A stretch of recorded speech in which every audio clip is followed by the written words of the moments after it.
Thank you for calling in. You were friends with John Gunter, who's known as the Singing Sheriff, 2 terms in the 70s.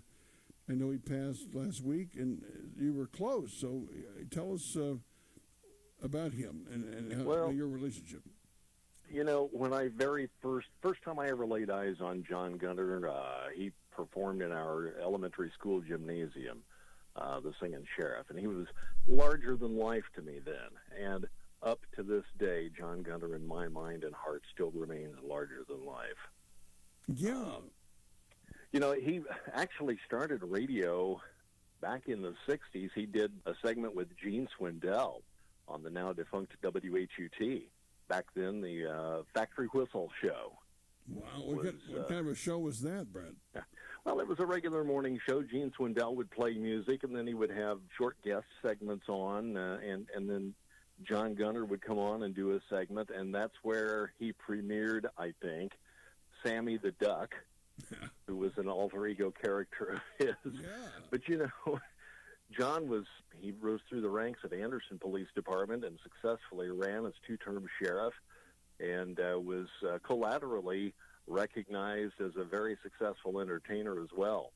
John was the last sheriff to actually live in the jail. His 3 kids, Matt and Candy and John Phil, were all raised in the upstairs part of the Madison County Jail, back in the old jail.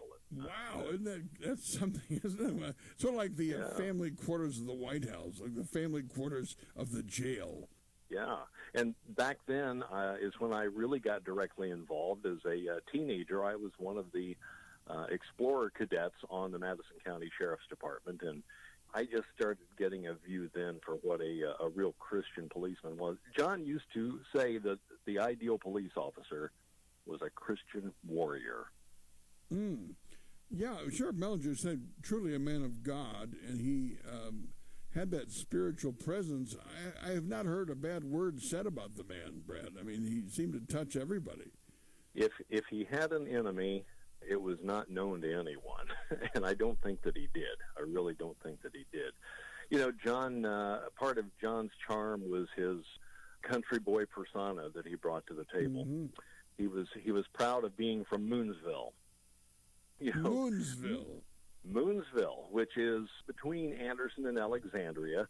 It's a 4-way stop, and I think the population is the population probably doesn't much more exceed what you can count on your fingers. But John used to talk about the fact that, you know, they lived so far out in the country that even the mailman had to mail the mail out there. Holy cow. Well, all going to the charm, I guess.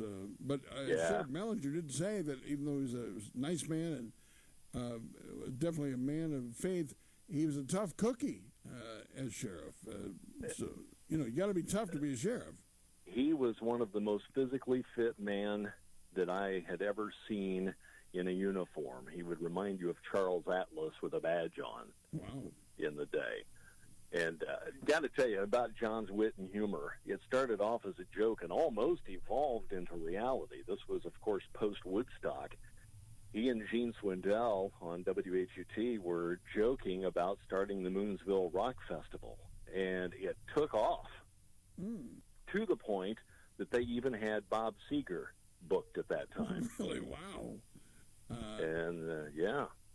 He's a colorful-sounding man, I'll tell you what. He was in shape, he was musical, he would book big-time name performers. I mean, it's not your average, everyday, run-of-the-mill sheriff. No, by any stretch of the imagination. And, of course, then years later he came to WHBU, and then later we migrated, I say we because I had kind of joined the team by then, to WHUT. But he had the Cops and Robbers band with Jeff Harden, who is like another son to John. And Jeff is a very talented musician in his own right and a great entertainer.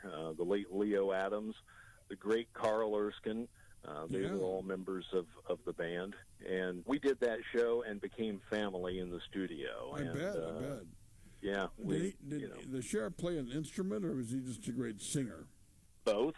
Sheriff was a great vocalist. A lot of people may not realize that he actually even published 2 record albums. I didn't know. And played rhythm guitar. Wow. You know, that's fascinating. We talk about Brother James Warren. He's an amazing singer with the Heavenly Five. But so Madison County's been blessed with leaders who have been great musicians, singers, and sounds like Sheriff Gunter was right at the top of the list. Oh, indeed he was. And to give you a hint of the kind of, and this is one of his favorite stories that he loves to tell, but this was the kind of a person he was. John one time made a traffic stop and gave a guy a ticket. I don't remember whether it was for speeding or running a stop sign or what, but it was a simple traffic violation. John always believed in treating people right no matter what the circumstances, unless you just forced him into otherwise. And I don't think that ever happened. But he'd stopped a guy for a traffic violation, gave the guy a ticket, walked back to his patrol car, and found that it was locked. He was locked out. The guy that he had stopped and given the ticket to had a pair of diagonal side cutters with him and cut a section of fence out of a farm fence and used that to reach down inside the window ledge and unlock John's police car for him. Well, how about that for teamwork, huh? You know, so that's the kind of a guy he was. You know, he could give you a ticket and you still love the guy. Wow. That's a good politician. Actually, in his case, it sounds like it was legit. Well, you know, firm, but a lot of love, a lot of forgiveness in there, but be firm when it's necessary to be firm. That's like Sheriff Taylor from Andy Griffith, Brett. I mean, that's kind of the same deal.